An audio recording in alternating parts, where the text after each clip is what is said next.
मां को, जिसका राजनीति से कोई लेना देना नहीं, जिसका शरीर भी अब नहीं है, मेरी उस मां को आरजेडी कांग्रेस के मंच से भद्दी भद्दी गालियां दी गई। माताएं बहनें, मैं देख रहा हूं आपके चेहरे, आपको भी कितना दर्द हुआ होगा। मैं देख रहा हूं कुछ माताओं के आंख में आंसू मुझे नजर आ रहे हैं। ये बहुत ही दुख देने वाला है, कष्ट देने वाला है, पीड़ा देने वाला है। क्या गुना, उस मां का क्या गुना जैसे भद्दी गालियां सुना दी जाए। साथियों, हर मां अपने बच्चों को बहुत तपस्या करके पालती है।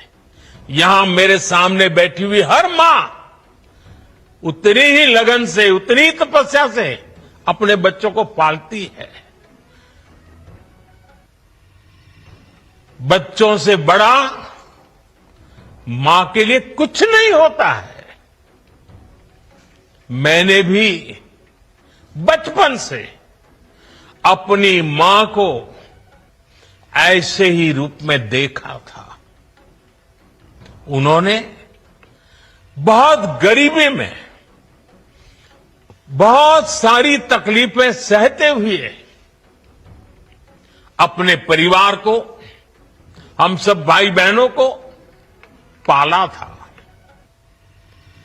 मुझे याद है, बारिश का मौसम आने से पहले मां इस कोशिश में जुट जाती थी कि छत न टपके, ताकि उसके बच्चे चैन से सो सके।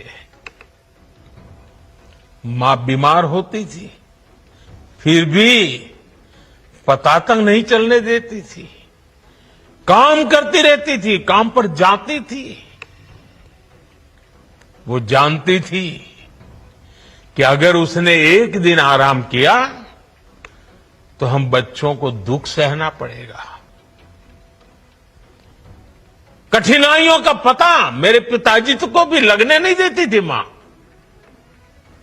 वो अपने लिए कभी कोई नई साड़ी तक खरीदती नहीं थी। वो एक एक पाई जमा करती थी ताकि अपने बच्चों के लिए एक जोड़ी कपड़ा बनवा सके। और बात भले मैं मेरी मां की कर रहा हूं, लेकिन मेरे देश में करोड़ों मां ऐसे ही तपस्या करती है। मेरे सामने जो माताएं बहनें बैठी है ना, उन्होंने भी इतना ही कष्ट झेला है।